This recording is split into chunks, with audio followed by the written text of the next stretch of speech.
السلام علیکم guys, welcome back to our channel Fikr audio room. امید کرتی ہوں کہ آپ سب خیریت سے ہوں گے۔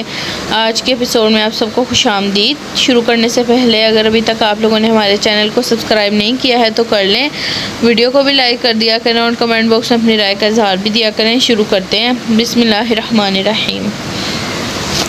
اور سعدی اور حنا کے لیے یہ باتیں بے اثر تھیں۔ بڑی امی کے پاس ایک پوری فہرست تھی کہ فلاں صدی میں فلاں کے گھر ندرت نے مجھے یوں اور یوں کہا، اور ندرت کے پاس بھی ایک ایسی ہی چارج شیٹ ہم وقت تیار رہتی تھی۔ ہر شخص کو اپنا کام کرنا چاہیے۔ اللہ نے مرد کو 2 کان اس لیے دیے کہ ایک سے سن کر دوسرے سے نکال دے، اور عورتوں کو 2 کان اس لیے دیے تاکہ دونوں سے سن کر منہ سے نکالیں۔ اور زمر خاموشی سے مسکراتی ٹیک لگا کر بیٹھی اسے سن رہی تھی جو تب سے بولے جا رہا تھا۔ میم نے مجھے ان کا نام تک نہیں بتایا۔ میرا بہت دل تھا کہ میں ان سے ایک دفعہ مل کر ان کا شکریہ ہی ادا کر سکوں۔ وہ یاد کر کے پھر سے اداس ہوا۔ حنین نے ادھر ادھر دیکھا، کوئی اس کی طرف متوجہ نہ تھا۔ اس نے آگے ہو کر 4تھا ٹکڑا نکالا، پیچھے ہوئی اور پوری دل جمی سے کھانے لگی۔ زمر سعدی لہجہ بھر کو چونکا۔ آپ تو میڈم کو جانتی ہیں نا، آپ ان سے پتہ کروا دیں تاکہ مجھے اسپانسر کس نے کیا ہے۔ زمر ہمز مسکرا رہی تھی، مطمئن اور پرسکون۔ سعدی کی بات پہ چند لمحے کے وقفے کے بعد بولی، ٹھیک ہے میں پتہ کروا دوں گی۔ اگر انہوں نے نہ بتایا تو میرے اتنے ذرائع ہیں کہ میں وہ نام ڈھونڈ لوں گی۔ لیکن وہ لہجہ بھر کو رکی۔ سعدی، احسان کا بدلہ کیا احسان کے سوا کچھ بھی نہیں ہو سکتا ہے۔ اگر تم جاننا چاہتے ہو تو ٹھیک ہے، مگر تمہیں نہیں لگتا کہ اگر کوئی تم پہ پیسہ لگا رہا ہے اور بدلے میں صرف اس کی اتنی خواہش ہے کہ وہ بے شناخت رہے تو تمہیں اس خواہش کا احترام کرنا چاہیے۔ سعدی کے لب او میں سکڑے۔ حنین نے اب 5واں ٹکڑا اٹھایا۔ یہ تو میں نے سوچا ہی نہیں۔ ہاں زمر ٹھیک کہہ رہی ہے، اس آدمی کے پاس ہوگا فالتو کا پیسہ۔ یہ نہ ہو کہ تمہارے ایسے قدم سے ناراض ہو کر فیس دینے سے انکار کر دے۔ بڑی امی بہت سمجھداری سے کہنے لگیں۔ زمر کی مسکراہٹ ہمز برقرار تھی۔ سعدی نے سمجھ کر سر ہلا دیا، پھر یاد آنے پہ پوچھا، سچ؟ ہم جب داخل ہوئے تو وہ کھوکھر صاحب باہر نکل رہے تھے۔ یہ وہ پراپرٹی ڈیلر ہیں نا جن کے پاس آپ نے مجھے بھیجا تھا جب ہم گھر بدلنے کا سوچ رہے تھے؟ زمر کی مسکراہٹ صرف لمحے بھر کو ہلکی ہوئی، پھر وہ دوبارہ مسکرا دی۔ بڑی امی نے بھی چونک کر اسے دیکھا۔ ہاں، ان کی جائیداد کا کیس میں ڈیل کر رہی تھی۔ اصل میں ان کی بہو کی اپنی ساس سے بالکل نہیں بنتی، تبھی بیٹا حصہ مانگ رہا ہے۔ میرا تو خیال ہے وہ بہو کافی سمجھدار لڑکی ہے اور سارا قصور ساس کا ہی ہوگا۔ مگر کن اکھیوں سے ماں کو دیکھتے ہوئے وہ سانس لینے کو رکی کہ بڑی امی کافی جوش میں آگے ہو کر کہنے لگیں، کیوں؟ تمہیں کیا پتا وہ ساس کے ساتھ کیا سلوک کرتی ہے جب؟ چھوڑے نا، ہمیں کیا بڑی امی، آئیے کیک کھاتے ہیں۔ سعدی جلدی جلدی کہتا میز کی طرف رخ موڑ کر بیٹھا تو کیک نفاست سے کٹا آدھا بچا تھا، اور دوسری طرف صوفے پہ حنین یوسف بالکل صاف ہاتھ منہ کے ساتھ ہتھیلی پہ ٹکائے علامہ اقبال کی طرف خلا میں گھور رہی تھی۔ سعدی نے اسے گھورا اور زمر نے اسے مسکرا کر دیکھا۔ وہ سعدی کو نظر انداز کر کے زمر کو دیکھ کر شرمیلا سا مسکرائی۔ میرا اندازہ تھا کہ آج تم لوگ آؤ گے، اس لیے میں نے بہاری کباب بھی منگوا لیے ہیں، پہلے وہ کھاتے ہیں پھر کیک۔ زمر کہتے ہوئے اٹھ کھڑی ہوئی۔ حنین کی آنکھیں چمک اٹھی۔ سعدی بس سر جھٹک کر رہ گیا۔ وہ اس نامعلوم شخص کی وجہ سے اتنا خوش تھا کہ گھر جا کر امی کو حنین کا بتانے کا ارادہ ترک کر دیا، اور چوکھٹ میں ذرا اونٹ میں کھڑے بڑے ابا تعصب اور فکر مندی سے زمر کے چہرے کو دیکھا جو بہت مطانیت سے مسکراتی ہوئی کچن کی طرف جا رہی تھی۔ وہاں کوئی پچھتاوا، کوئی ملال نہیں تھا۔ ملال تو ان کے دل میں بھی نہیں تھا، مگر ذہن میں پریشانی ضرور تھی۔ سعدی اب بڑی امی سے پوچھ رہا تھا کہ وہ اس کے ماموں کے کزن کی شادی میں آئیں گی یا نہیں، اور بڑے ابا گہری سانس لیتے اندر چلے آئے۔ ابھی انہیں سعدی کا سرپرائز پہلی دفعہ سن کر اس پہ پہلا تاثر دینا تھا۔ کاردار خاندان کا قصر موسم گرما میں بھی بہار کے پھولوں سے سجا تھا۔ ولیمہ کی دعوت کا تھیم پھول تھے اور وہ جگہ جگہ بکھیرے تھے۔ لان میں مستطیل میزوں کے گرد صوفے تھے اور مہمان کہیں بیٹھے کہیں چل پھر رہے تھے۔ ان سب میں مرکز نگاہ وہ جوڑا تھا جس کے اعزاز میں وہ سب جمع تھے۔ ہاشم کا سوٹ سیاہ تھا اور شہرین کا گاؤن موتی جیسا سفید۔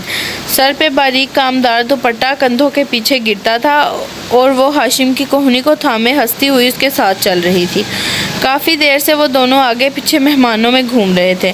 ان کو دیکھتی نگاہوں میں حسد، رقابت، خوشی، خلوص، غرض ہر طرح کے لوگوں کا ہر طرح کا جذبہ موجود تھا۔ صرف ایک شخص کی نگاہ مختلف تھی۔ سعدی اور حنین کی میز پہ موجود وارث بہت خاموش اور تیکھی نظروں سے ہاشم کو دیکھ رہا تھا۔ وہ خود فارس سے ذرا بڑا اور صاف رنگت اور گلاسز والا خوش شکل سا مرد تھا۔ اس کے انداز میں اس خاندان کے لیے قدر ناپسندیدگی تھی اور وہ شاید صرف فارس کی مدعو کرنے پہ آیا تھا۔ خالہ اور بچوں کے بغیر کیسی گزر رہی ہے ماموں؟ ساتھ بیٹھے سعدی نے مخاطب کیا تو وارث نے ہاشم سے نگاہ ہٹا کر اسے دیکھا۔ سعدی اپنے اکلوتے سوٹ میں جو اس پہ ذرا کھلا تھا بڑا بڑا لگ رہا تھا۔ بس اب تو صرف 3 سال رہ گئے ہیں، وہ دھیما سا مسکرایا۔ آپ ہماری پارٹی میں کیوں نہیں آئے؟ سامنے ہتھیلی پہ ٹھوڑی گرائے بور سی بیٹھی حنین نے ناراضی سے پوچھا۔ کیا اس کٹو بیگم کو کھانے کے علاوہ کچھ نہیں سوچتا سعدی؟ یہ میرے سوال کا جواب نہیں ہے۔ انگریزی فلموں کے سارے بااعتماد اور ترنت جواب حنین کو یاد تھے۔ میں مصروف تھا، اور پھر جس پارٹی پہ تم لوگ اپنی پھپھو کو بلاتے ہو اس پہ میرا آنا نہیں بنتا، اچھا نہیں لگتا۔ اچھا؟ حنین چپ ہو گئی، پھر بور سی ہو کر ادھر ادھر دیکھنے لگی۔ تبھی وہ اپنی دلہن کے ہمراہ ان کی میز تک آیا۔ وہ تینوں اس کے لیے کھڑے ہو گئے۔ بس باقی سب کہاں ہیں؟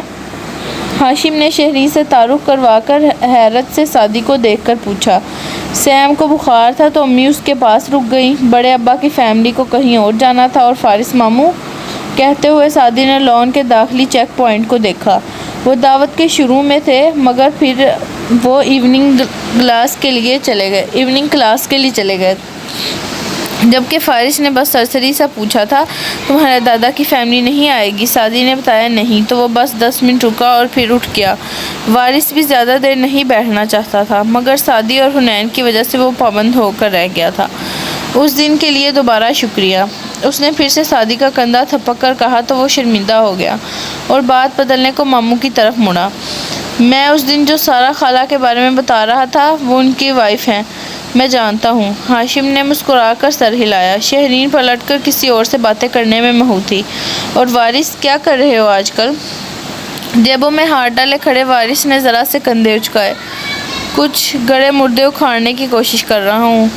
ہاشم نے مسکراتے ہوئے گہری نظروں سے اسے دیکھا۔ میری مدد کی ضرورت ہو تو بتانا۔ ضرور بتاؤں گا۔ ہاشم مسکرا کر جانے کو مڑا، پھر ہنا کو دیکھ کر رکا۔ میں نے اتنا شیکی کیمرہ ورک آج تک نہیں دیکھا۔ اس کی تعریف کر کے وہ پلٹ گیا تو حنین نے شانے جھٹکے۔ پتہ نہیں پہلی دفعہ میں کوئی میرا یقین کیوں نہیں کرتا۔ کیا شاندار بندے ہیں یہ ہاشم بھائی۔ واپس بیٹھتے ہوئے سعدی نے بہت فخر سے کہا تو وارث نے چونک کر اسے دیکھا۔ تمہیں معلوم بھی ہے کہ یہ کون ہے؟ جی، یہ بہت اچھے وکیل ہیں، بہت اچھے دفاعی وکیل ہیں، وہ بھی کرمنلز کے، اور کرمنل کے دفاعی شخص کو میں کرمنل سے الگ نہیں سمجھتا۔ ماموں؟ سعدی بہت سنجیدگی سے اس کی طرف مڑا۔ ہو سکتا ہے آپ ان کو پسند نہ کرتے ہوں اور شاید ان کی عزت بھی نہ کرتے ہوں، اور ہو سکتا ہے ان کی کمپنی کرپشن میں بھی ملوث ہو، مگر اس سب کے باوجود ہم ان کو کرمنل نہیں کہہ سکتے۔ میں ان کو جانتا ہوں، وہ بہت اچھے ہیں۔ وارث چپ ہو گیا۔ اگر سعدی کو پتہ چل جائے کہ وہ ہاشم کو اتنا نہیں جانتا تو؟ میری این جی او مسکراتے ہوئے آئی اور سعدی کے کان کے قریب جھکی۔ مسز کاردار آپ کا انتظار کر رہی ہیں۔ وہ چونکا، پھر ان سب سے معذرت کرتا اٹھ آیا۔ باہر نیلی شام میں سیاہی گھلنے لگی تھی، مگر اندر روشنیوں کا سورج جوبن پہ تھا، پھول ہی پھول، روشنی ہی روشنی۔ لاؤنج میں رک کر سعدی نے گردن اٹھائی۔ سیڑھیوں سے اوپر ہاشم کے کمرے کے سامنے ریلنگ پہ کوہنی ٹکائے دوسرے ہاتھ میں نیکلس کا موتی گھماتی وہ کسی ملکہ کی شان سے کھڑی تھی۔ سرخ لمبا گاؤن، سرخ لپسٹک کے ساتھ آنکھوں میں گہرا کاجل اور گہرا اضطراب تھا۔ سعدی قدم قدم چڑھتا اوپر آیا، بالکل جوہرات کے مقابل۔ آپ کا چھوٹا بیٹا کیسا ہے؟ سعدی نے کھنکھار کر بات کا آغاز کیا۔ جوہرات مضطرب سی مسکرانے کی سعی کی، مگر آنکھوں میں نمی ابھر آئی۔ وہ تیار ہے، کمرے میں ہے، بھائی کے لیے دعوت میں شامل ہو بھی جائے گا، مگر خوش نہیں ہوگا۔ مسکراتے ہوئے سر جھٹکنے کی کوشش میں ضبط سے آنکھیں گلابی ہوتی گئیں۔ سعدی نے پتلیاں سکیڑ کر غور سے اس کا چہرہ دیکھا۔ یعنی کاردار صاحب کو علم ہو گیا؟ جوہرات نے اس بات میں گردن ہلائی۔ اورنگزیب نے اسے بہت جھڑکا ہے، وہ اپ سیٹ ہے۔ آپ مجھ سے کیا چاہتی ہیں مسز کاردار؟ وہ نرمی سے بولا۔ ہر پریشانی میں ایک ہی خیال آتا ہے، ہاشم سب سنبھال لے گا، مگر آج ہاشم کا بڑا دن خراب نہیں کر سکتی، ورنہ سنبھال تو وہ اب بھی لیتا۔ اس نے نرمی سے سعدی کی کوہنی پہ ہاتھ رکھا۔ کیا تم کچھ کر سکتے ہو؟ سعدی نے گردن موڑ کر شیرو کے کمرے کو دیکھا۔ مجھے کوشش کرنے دیں۔ اس نے دروازے پہ دستک دی۔ جواہرات ایک طرف ہٹ گئی۔ سعدی نے دروازہ دھکیلا۔ بیڈ کے کنارے وہ سر جھکائے بیٹھا تھا۔ سوٹ، جوتے، ٹائی سب تیار تھا، مگر خود بجھا بجھا سا تھا۔ سعدی کو دیکھ کر وہ پھیکا سا مسکرایا۔ میں سعدی، فارس کا آئی نو بھائی نے بتایا تھا، آؤ۔ سعدی چند قدم اندر آیا۔ دروازہ واپس دھکیلا تو وہ چوکھٹ سے 3 انچ کے فاصلے پہ جا کھڑا۔ باہر کھڑی جواہرات کے مضطرب سماعتیں وہیں لگی تھیں۔ کیسی طبیعت ہے تمہاری؟ وہ سامنے کھڑے کھڑے احتیاط سے پوچھنے لگا۔ شیرو نے سر جھٹکا۔ بتایا تھا ممی نے کہ تم نے مجھے بچانے کی کوشش کی تھی، تھینکس، مگر کاردار صاحب کو علم ہو گیا۔ میں نے تمہیں بچانے کے لیے کچھ نہیں کیا، وہ فکر مند تھے، میں نے ان کو مزید پریشان نہیں کرنا چاہا تھا۔ جواہرات نے چونک کر دروازے کو دیکھا۔ شیرو بھی چونکا۔ وہ میرے لیے کبھی پریشان نہیں ہو سکتے۔ پھر رکا۔ کیا وہ واقعی پریشان تھے؟ بہت زیادہ، اس لیے تمہیں نیچے جا کر ان کو ان کے بیٹے کی شادی کی مبارکباد دینی چاہیے۔ نوشروان کے ماتھے پہ بل پڑے، آنکھوں میں خفگی در آئی۔ کیا تمہیں لگتا ہے وہ مجھے معاف کر دیں گے؟ آواز بلند ہونے لگی۔ میں ہارورڈ نہیں جا سکا، کولمبیا نہیں جا سکتا، میں ان کے آفس میں دلچسپی بھی نہیں رکھتا، میں ڈرگز لینے لگ گیا تھا اور اس روز ڈرگز کے باعث میں نے خود کو اسپتال پہنچا دیا۔ ان کو اتنا مایوس کیا خود سے۔ اس سب کے بعد وہ مجھے کیا سمجھتے ہوں گے؟ صرف اپنا بیٹا۔ وہ جو غصے سے بولے جا رہا تھا جھٹکا کھا کر رکا۔ تنے تاثر ڈھیلے پڑے، یکٹک سعدی کو دیکھے گیا۔ اور معافی، شکریہ اور اظہار محبت، ان 3 چیزوں کی خون کے رشتوں میں کبھی ضرورت نہیں ہوتی، صرف رویہ درست کرنا ہوتا ہے اور سب ٹھیک ہو جاتا ہے۔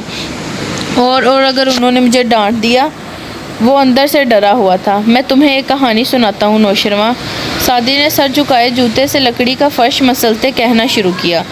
میں ایک لڑکے کو جانتا ہوں جس کا باپ اسکول ٹیچر تھا، تنخواہ کم تھی اور گزارا مشکل سے ہوتا، مگر وہ لڑکا کبھی بھی اپنے باپ کے سامنے خواہشات کی فہرست نہیں رکھتا تھا، اسکول لے جانے کو پیسے بھی نہ مانگتا، مگر جب وہ 13 سال کا تھا تو اسکول فنکشن کے لیے اسے نئے جوتوں کی ضرورت پڑی، بلکہ ضرورت نہیں صرف خواہش تھی، کیونکہ اس کے دوستوں نے نئے جوتوں کی نمائش کی تھی، وہ جن کے رنگ برنگی لائٹیں لگی ہوتی ہیں۔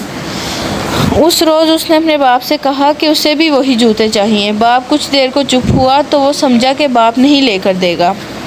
وہ باپ سے ناراض ہو گیا۔ اس نے باپ سے بات کرنا بھی ترک کر دی۔ رات اس کے سرہانے اس کا باپ آیا اور کہا کہ وہ اسے کل جوتے لا دے گا، بالکل وہی جوتے، مگر وہ لڑکا ناراض رہا اور آنکھیں بند کر کے سوتا بن گیا۔ صبح اس کا باپ اسکول سے جلدی چھٹی لے کر جوتوں کی اس مہنگی دکان پہ گیا، جانے کہاں سے پیسے جوڑ کر اس نے وہ جوتے خریدے، اور جب وہ سڑک عبور کر رہا تھا تو ایک بس سے اسے ٹکر مار دی۔ لمحے بھر کو نیچے دیکھتا سعدی خاموش ہوا۔ جب لوگ اس کے باپ کی لاش کو گھر لائے تو ساتھ خون میں نہایا جوتوں کا ڈبہ بھی تھا۔ جوتے آ گئے نوشروان، باپ چلا گیا۔ اگر تم اس لڑکے کو کہو کہ اس شرط پہ کہ اس کی زندگی 5 منٹ بعد لے لی جائے گی، اس کا باپ اس کے سامنے آ جائے اور ان 5 منٹ میں صرف اس کو ڈانٹے اور وہ ساری ڈانٹ سن کر صرف معافی مانگ سکے، تو اس لڑکے کو وہ 5 منٹ کی زندگی بھی قبول ہوگی، کیونکہ اپنی زندگی کے اگلے 5 سال میں اس نے یہ بات اچھی طرح جان لی تھی کہ باپ کا کوئی ریپلیسمنٹ نہیں ہوتا۔ نوشروان کی رنگت زرد پڑ چکی تھی۔ وہ ایک دم اٹھا اور باہر نکل گیا۔ جواہرات پیچھے ہوئی، مگر اسے دیکھے بغیر وہ تیز قدموں سے سیڑھیاں اترنے لگا۔ نیچے لاؤنج میں اورنگزیب کھڑے کسی ملازم کو ہدایت جاری کر رہے تھے۔ نوشروان ان کے قریب رکا، جھجکا، پھر ان کو کچھ کہتے ہوئے ان کے گلے لگا۔ شاید وہ ہاشم کی شادی کی مبارکباد دے رہا تھا۔ اورنگزیب نے سن کر اسے خود سے الگ کیا، خفگی سے کچھ کہتے کوٹ کا بازو جھاڑا جیسے شکن پڑ گئی ہو، مگر اب ان کے چہرے پہ وہ سختی نہ تھی اور شیرو کا چہرہ دمک رہا تھا۔ جواہرات نے آنکھیں بند کی، ساری نمی اندر اتاری اور پھر پلٹ کر کمرے میں آئی۔ سعدی یوں ہی سر جھکائے کھڑا تھا، آہٹ پہ ستے ہوئے چہرے کے ساتھ ہلکا سا مسکرایا۔ تھینکس۔ وہ کچھ بول نہیں پا رہی تھی، اس کے سامنے جا کھڑی ہوئی۔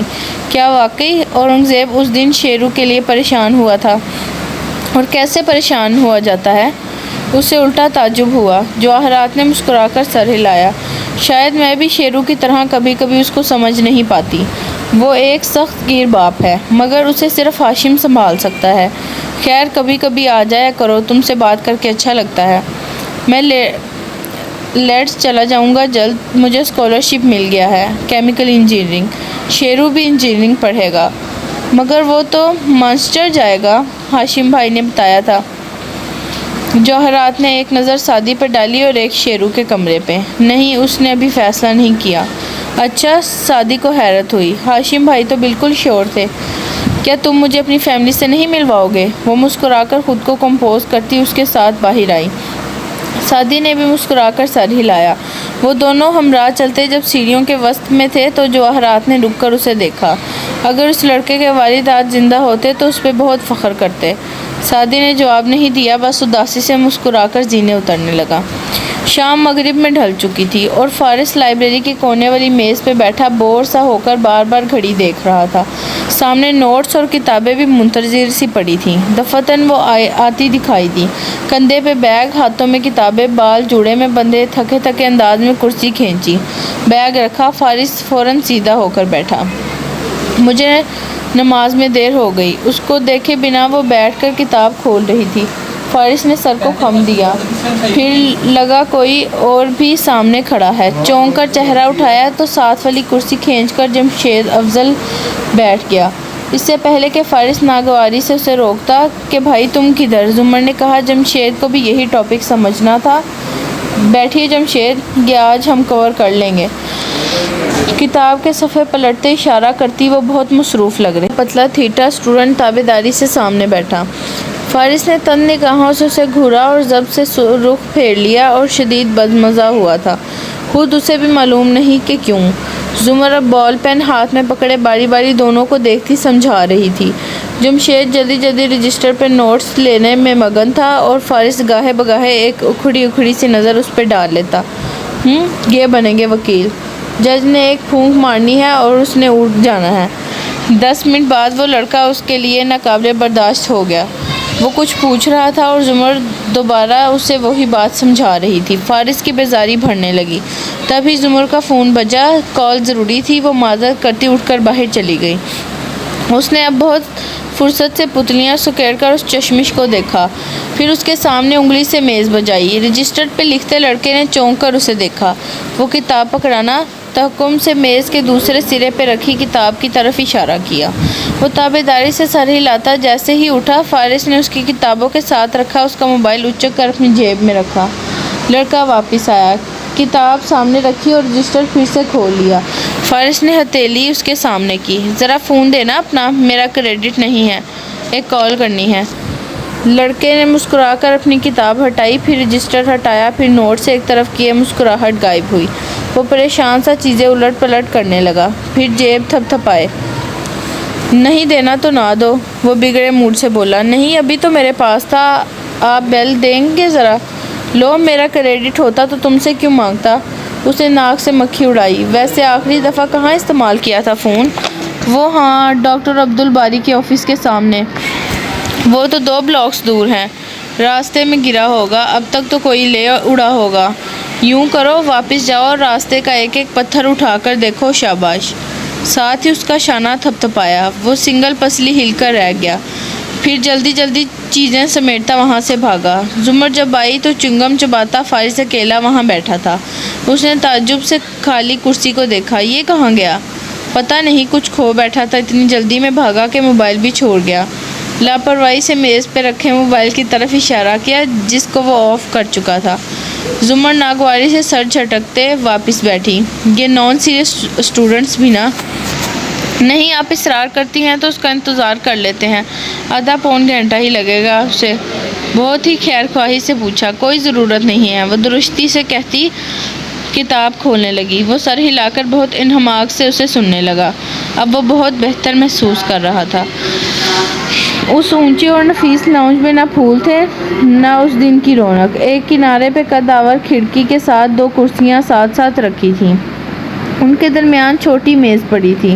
ایک کرسی پہ جواہرات ٹانگ پہ ٹانگ جمائے بیٹھی، گردن ذرا ترچھی کیے بائیں ہاتھ پہ بیٹھے سعدی کو مسکرا کر سن رہی تھی، جو آگے کو ہو کر بیٹھا اپنے ہاتھوں کو دیکھتا کہہ رہا تھا، پھر ابو کے ایکسیڈنٹ کے بعد امی نے ٹیچنگ شروع کر دی، اب تو وہ ریٹائر ہونے والی ہیں، صحت بہت اچھی نہیں ہے ان کی۔ وہ کافی دیر سے بولتا خاموش ہوا۔ جواہرات نے مسکرا کر ابرو اچکائے۔ اچھا لگا تمہیں سن کر، اس سے بھی زیادہ اچھا یہ کہ تم میری ایک کال پہ چلے آئے، آتے جاتے رہا کرو۔ اب اگلے سال چھٹیوں پہ ہی آؤں گا۔ ہاں، کوشش کروں گا کہ کبھی شیرو سے مانچسٹر پہ ملاقات ہو جائے۔ کیا میں نے تمہیں نہیں بتایا کہ وہ بھی تمہاری ہی یونیورسٹی میں جا رہا ہے؟ سعدی نے چونک کر اسے دیکھا۔ وہ بدستور مسکرا رہی تھی، مگر وہ چپ ہو گیا۔ میں جس سعدی یوسف کو جانتی ہوں وہ کافی صاف گو ہے، تو تم بتا کیوں نہیں دیتے کہ تمہیں کیا برا لگا ہے؟ آئی ایم سوری، مگر آپ نے اسے اپنا فیصلہ بدلنے پہ کیوں مجبور کیا ہے؟ میں نے صرف خواہش کی اور وہ مان گیا۔ مگر کیوں؟ تم درست سوچ رہے ہو، میں چاہتی ہوں کہ تم میرے بیٹے کے ساتھ رہو۔ سعدی نے الجھ کر اسے دیکھا۔ مسز کاردار، اگر آپ چاہتی ہیں کہ اس کا خیال رکھوں تو میں بیبی سٹر نہیں ہوں۔ اگر آپ چاہتی ہیں کہ اس کو ہر وقت نصیحتیں کرتا رہوں تو میں مبلغ بھی نہیں ہوں، اور اگر آپ یہ چاہتی ہیں کہ میں اس کے پل پل کی خبر آپ کو دوں تو میں جاسوس بھی نہیں ہوں۔ میں یہی سب چاہتی ہوں، مگر بیبی سٹر، مبلغ یا جاسوس کی حیثیت سے نہیں، ایک دوست بن کر۔ ہماری پہلے ہی اچھی دوستی ہو چکی ہے اور دوست بن کر میں یہ سب کر سکتا ہوں، لیکن جتنا میں آپ کے بیٹے کو سمجھا ہوں۔ اس نے نفی میں گردن ہلائی۔ اگر اسے یہ علم ہوا کہ آپ نے میری وجہ سے، وہ بہت خفا ہوگا۔ سعدی، میرا بیٹا ڈرگز پہ تھا، باپ سے نالا تھا، اب وہ وعدہ کر چکا ہے خود کو بدلنے کا، مگر کیا مجھے اس کا یقین کر لینا چاہیے یا اس کی فکر کرنی چاہیے؟ مجھے اس کی صحت کی فکر ہے، اس کی یونیورسٹی سے زیادہ، اور مجھے لگا کہ میں تم پہ بھروسہ کر سکتی ہوں۔ کیا تم میرے اچھے دوست نہیں ہو؟ سعدی نے گہری سانس لے کر اس بات میں سر ہلایا۔ اوکے، مگر میں اس کی پشت پہ کبھی بھی ایسا کچھ نہیں کروں گا جس پہ وہ مجھ سے خفا ہو۔ خیر، آپ بتائیں ہاشم بھائی کیسے ہیں؟ ان کے ہنی مون پہ جانے کے بعد آپ تو ان کو بہت مس کر رہی ہوں گی۔ جواہرات نے شانے اچکائے۔ اس کی غیر موجودگی میں تو یہ گھر کاٹ کھانے کو دوڑتا ہے۔ وہ اپنی بیوی کے ساتھ واپس آئیں گے تو پھر رونق ہو جائے گی۔ محبت اندھی ہوتی ہے، مگر امید ہے کہ شادی آنکھیں کھول دے گی۔ اسے جلد علم ہو جائے گا کہ اس لڑکی نے صرف اس کے اسٹیٹس کی وجہ سے اسے شادی کی ہے۔ سعدی کو اس بات کی امید نہیں تھی۔ اگر ایسا تھا تو آپ نے ان کو روکا کیوں نہیں؟ میں روکتی تو وہ نہ کرتا۔ زیادہ بہتر ہے کہ وہ تجربے کر کے سیکھیں۔ پھر ہاتھ اٹھا کر 5 انگلیاں اسے دکھائیں۔ 5 سال بھی نہیں چلے گی اس کی یہ شادی۔ تم یہ بات کسی ڈائری میں رکھ کر لکھ لینا۔ اچھا، مجھے تو وہ اچھی لگ رہی تھی ان کے ساتھ۔ وہ سوچ میں پڑ گیا۔ وہ اس لیے کہ تم اچھے ہو، اور تمہیں ایک بات کہوں، چونکہ وہ اس کے بائیں طرف بیٹھا تھا تو جواہرات ترچھی ہو کر اس کی طرف مڑی۔ سعدی کا مطلب ہوتا ہے خوش قسمت، اور بہت اچھے لوگ کبھی بھی خوش قسمت نہیں ہوتے۔ یہ منحصر ہے کہ آپ خوش قسمت کسے کہتی ہیں۔ غم کا ملنا بدقسمتی نہیں ہے، خوشی کا ملنا خوش قسمتی نہیں ہے۔ جواہرات نے مسکرا کر گلاس اٹھایا اور گھونٹ گھونٹ پینے لگی۔ وہ جب اوپر شیرو کے کمرے میں آیا تو وہ کمپیوٹر کے سامنے بیٹھا کوئی گیم کھیل رہا تھا۔ آؤ بیٹھو۔ اس نے اسکرین پہ نظریں مرکوز کیے، اپنے پیچھے سے ایک کشن نکال کر سعدی کی طرف اچھالا۔ سعدی نے کشن اس کے قریب رکھا اور وہیں بیٹھ گیا۔ تمہاری ممی نے بتایا کہ تم بھی لیٹس جا رہے ہو؟ ہاں، انہوں نے بتایا تھا کہ تمہارا وہیں داخلہ ہوا ہے۔ وہ بہت انہماک سے گیم کی طرف متوجہ تھا۔ ایک دم برا سا منہ بنا کر کچھ کیز زور سے دبائیں اور پھر اف کر کے میز پہ مکہ مارا۔ Game over. تم ابھی اس کے 40ویں راؤنڈ پہ ہو؟ سعدی نے تعجب سے اسکرین کو دیکھا۔ میری بہن تو 110 راؤنڈ کر چکی ہے۔ شیرو بے یقینی سے اس کی طرف مڑا۔ میں مان ہی نہیں سکتا۔ 100 سے اوپر پوری دنیا میں صرف 3 لوگ گئے ہیں، اور ان کا نام ہائی اسکور۔ میں تمہیں دکھاتا ہوں۔ اسے جیسے سعدی کی اس بھڑک کو جلد سے جلد غلط ثابت کرنا تھا۔ فوراً بٹن دباتا کچھ صفحے کھولتا گیا، یہاں تک کہ ایک فہرست سامنے آئی۔ سعدی خاموشی سے دیکھتا رہا۔ یہ دیکھو اس گیم میں آج تک صرف یہی لوگ، نوشرواں بولتے بولتے ہکلا گیا۔ فہرست کا دوسرا نام جگمگاتے ہوئے اس کے سامنے تھا، حنین یوسف۔ یہ میری بہن ہے۔ سعدی نے بنا کچھ جتائے اشارہ کیا۔ نوشرواں بالکل پھٹی پھٹی نگاہوں سے اس 10 افراد کی فہرست کو دیکھ رہا تھا۔ باقی بہت سے لوگوں نے اپنے ناموں کی جگہ نک نیمز بھی رکھے ہوئے تھے۔ اگر حنین کا کوئی اور نک ہوتا تو وہ سعدی کو جھوٹا قرار دیتا، مگر خیر پہلے پہ تو وہ پھر بھی نہیں ہے۔ شیرو نے بظاہر لاپرواہی سے ناک سے مکھی اڑائی۔ سعدی کی نظریں فہرست کے سب سے اوپر والے نام تک اٹھ گئیں۔ اس نے ذرا آگے ہو کر پڑھا، وہ نک نیم تھا آنٹس ایور آفٹر۔ یہ کون ہے؟ بہت دفعہ حنین نے اسے یہ فہرست دکھائی تھی، پھر بھی اس نے نوٹ شاید اب کیا تھا۔ شیرو نے مذکورہ شخص کی پروفائل پہ کلک کیا۔ کوئی امریکن لڑکی ہے، اس سے زیادہ معلومات نہیں اوپن کر رکھی۔ کیا تم میرے ساتھ کھیلنا چاہو گے؟ وہ نئی گیم شروع کرنے لگا تھا۔ نہیں، سعدی بور سا ہو کر پیچھے ہوا۔ میں ایک بات اچھی طرح جانتا ہوں نوشرواں، کہ میں کوئی بھی گیم نہیں جیت سکتا۔ میرے پاس پھپھو، حنین یا ہاشم بھائی جیسا دماغ نہیں ہے۔ باب 4 انسان دوست۔ باب ہمارا 3 ختم ہو چکا ہے، یہاں سے ہمارا باب 4 شروع ہو رہا ہے۔ شروع کرتے ہیں۔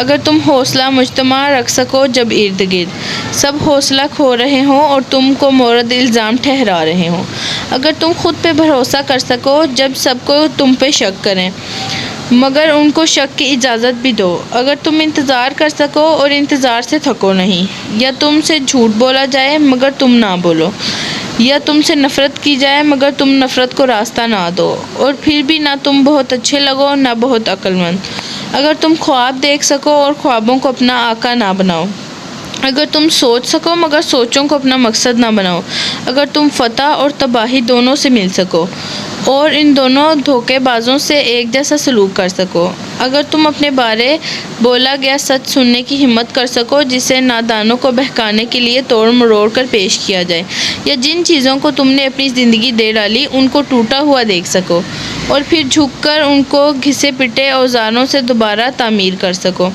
اگر تم ہجوم سے بات کرو اور اپنے اندر کی اچھائی بھی برقرار رکھو، یا بادشاہوں کے ساتھ چلو اور اپنا عام ہونے کا احساس بھی نہ کھو سکو، اگر نہ دشمن نہ دوست تم کو دکھ دے سکیں، اگر تم بے رحم منٹ کو بھر سکو 60 سیکنڈ جتنے فاصلے کی دوڑ سے، تب تب تمہاری ہوگی یہ زمین اور جو اس میں ہے، اور سب سے بڑھ کر تب تم بنو گے ایک انسان میرے بچے۔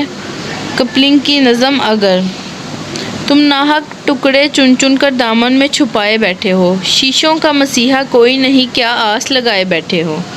گھر آ کر سعدی نے سب سے پہلے حنین کے کمرے میں جھانکا، پھر یاد آیا وہ اس وقت ٹیوشن اکیڈمی گئی ہوتی ہے۔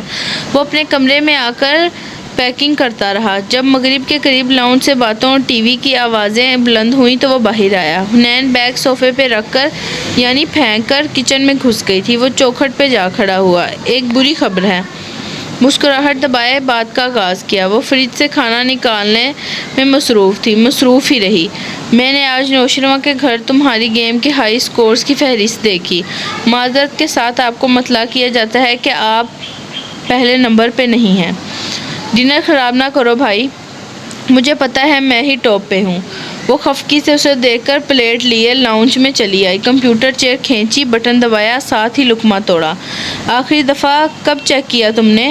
وہ بھی ساتھ آ کھڑا ہوا۔ پرسوں۔ آپ کو پتہ ہے میں 2 دن ٹیسٹ کی تیاری میں رہی، اس لیے کھول نہیں سکی تو آپ مجھے بنا رہے ہیں۔ ایک ہاتھ سے کھاتے دوسرے سے ماؤس چلاتے وہ ای میل کھول رہی تھی، پھر لبوں پہ مسکراہٹ آئی، انگلی سے اینک پیچھے کی۔ کاردار صاحب کی ای میل آئی ہے۔ سعدی نے بھی آگے ہو کر پڑھا۔ حنین نے ان کو 4-5 روز قبل موویز کی ایک فہرست بھیجی تھی جو ان کو دیکھنی چاہیے، جس کے جواب میں انہوں نے تھینکس لکھ کر بھیجا تھا، ساتھ ایک اسمائل بھی تھی۔ حنین مسکرا کر اپنی گیم والی سائٹ کھولنے لگی، پھر سب سے پہلے فہرست سامنے لائی، اپنا نام ڈھونڈا، مسکراہٹ غائب ہوئی۔ وہ پلیٹ رکھ کر آگے ہوئی۔ وہ دوسرے نمبر پہ تھی اور پہلے پہ کوئی اور تھا۔ یہ کون ہے اور اس نے کب؟ وہ حیران اور ذرا غصے میں اس کی پروفائل کھول کر دیکھنے لگی۔ مؤنث اور تعلق امریکہ سے، اس کے علاوہ کچھ نہیں تھا۔ آنٹس ایور آفٹر، اس کا کیا مطلب ہوا؟ بمشکل مسکراہٹ روکے سعدی نے شانے اچکا دیے۔ حنین اب نچلا لب دبائے بے چینی سے ادھر ادھر صفحے کھول رہی تھی۔ وہ بہت محظوظ ہو رہا تھا۔ بہنوں کو تنگ کرنے سے زیادہ لطف بھی ہوتا ہے کسی چیز میں بھلا؟ آخر اس نے جیلی والا راؤنڈ کیسے پار کیا؟ وہ ایک دم سے ٹاپ پہ کیسے آ گئی؟ سعدی اسے تنگ کر چکا تھا، سو مسکرا کر کچن میں امی کے پاس چلا گیا۔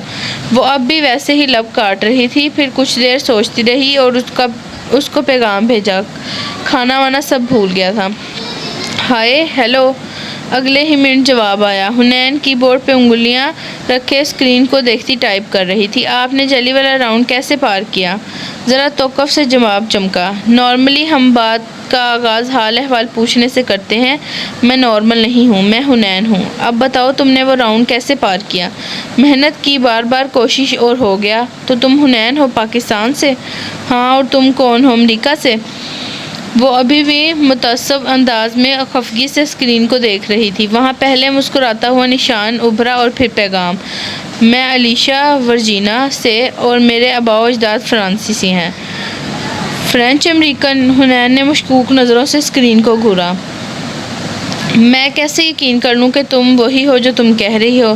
اوکے، میں کیمرہ آن کر دیتی ہوں۔ مجھے اس ہائی اسکور سے بات کر کے اچھا لگے گا جس کا ریکارڈ میں نے توڑا ہے۔ اور اس نے کیمرہ چیٹ آن بھی کر دی۔ حنین کے لیے اتنی جلدی یہ غیر متوقع تھا، پھر بھی اس نے کانوں پہ ہیڈ فون چڑھا لیے، اپنا کیمرہ مگر آن نہیں کیا، ورنہ امی نے کچن سے جوتا پھینکنا تھا۔ کانوں میں خوبصورت سی آواز گونجی، کیا تم مجھے دیکھ سکتی ہو؟ اسکرین پہ چوکھٹا بنا تھا جس پہ ایک چھوٹا سا بیڈ روم نظر آ رہا تھا۔ علیشا کی پشت پہ دیوار پہ شیشہ تھا اور جو کمپیوٹر ٹیبل کا عکس دکھاتا تھا وہ واقعی امریکی لڑکی تھی، 17-18 برس کی۔ بال سیاہ تھے، شولڈر کٹ، بہت گوری، بڑی بڑی آنکھیں کسی ہلکے رنگ کی اور بہت پیاری مسکراہٹ۔ اسکرین پہ اس نے ہاتھ ہلایا، وہ بھی اتنا مسکرا کر حنین کے ناراض اعصاب ڈھیلے پڑ گئے۔ وہ ذرا پرجوش سی ہو کر آگے ہوئی، بات کرنے لگی۔ تو تم فرینچ امریکن ہو؟ ہاں، مگر میں خود کو امریکن کہلوانا پسند کرتی ہوں۔ وہ پھر ہنسی، اسے دیکھنے کی عادت تھی، اسے ہنسنے کی عادت تھی۔ لیکن تم اپنے نام سے کیوں نہیں آتی اور تمہارے اس نک نیم کا کیا مطلب ہوا؟ وہ اس نے لاپرواہی سے شانے اچکاتے ہوئے جھک کر دراز سے کچھ نکالا۔ تو وہ ایک عبارت ہے جو میری کی چین پہ لکھی ہوئی ہے۔ ساتھ ہی سیاہ پتھر والی کی چین لہرائی اور وہیں میز پہ رکھ دی۔ مجھے خود بھی اس کا مفہوم نہیں پتا۔ اچھا، وہ جیلی والا راؤنڈ؟ حنین کی سوئی وہیں اٹکی تھی۔ ایک دو ٹپس بتا سکتی ہوں میں۔ علیشا دائیں ہاتھ پہ ٹھوڑی گرائے آگے ہو کر بیٹھی بولنے لگی۔ حنین بہت غور سے سن رہی تھی۔ جب سعدی وہاں سے گزر کر کمرے میں جانے لگا، اسکرین دیکھ کر رستے میں رکا، اشارے سے پوچھا کہ کون ہے؟ حنین نے مائک پہ ہاتھ رکھ کر بتایا، میری نئی دوست، اور فوراً دوبارہ وہیں متوجہ ہو گئی۔ وہ آبرو اچکا کر کمرے کی طرف چلا گیا۔ فون کی گھنٹی بجی تو سعدی چونکا اور ادھر ادھر اجنبی نظروں سے دیکھا۔ وہ اپنے آفس میں بیٹھا تھا، 7 سال گزر چکے تھے اور سب کچھ بدل چکا تھا۔ تکان سے سر جھٹک کر اس نے فون اٹھایا جو ابھی تک ہاشم کی کال کے بعد سے گرم تھا۔ جی، میں آپ کو بھیجتا ہوں۔ آفس سے کسی کی کال تھی۔ وہ سر ہلا کر کہتا لیپ ٹاپ اسکرین کو دیکھ رہا تھا جہاں اس نے غلط کمانڈ دے کر اپنا ڈیٹا کرپٹ کر دیا تھا۔ اب دوبارہ سے ہاشم کی فائلز کو کیسے لے گا؟ اف! اس نے فون رکھ کر سر دونوں ہاتھوں میں گرا لیا، ذہن خالی خالی سا تھا۔ چھوڑا نہیں غیروں نے کوئی ناوک دشنام، چھوٹی نہیں اپنوں سے کوئی طرز ملامت۔ بیکنوئٹ ہال میں اندھیری شام اس پل خوب روشن تھی۔ موسیقی، قہقہے، رنگ، سٹیج پہ دولہا دلہن کے ساتھ رش لگا تھا، تصویریں اتروائی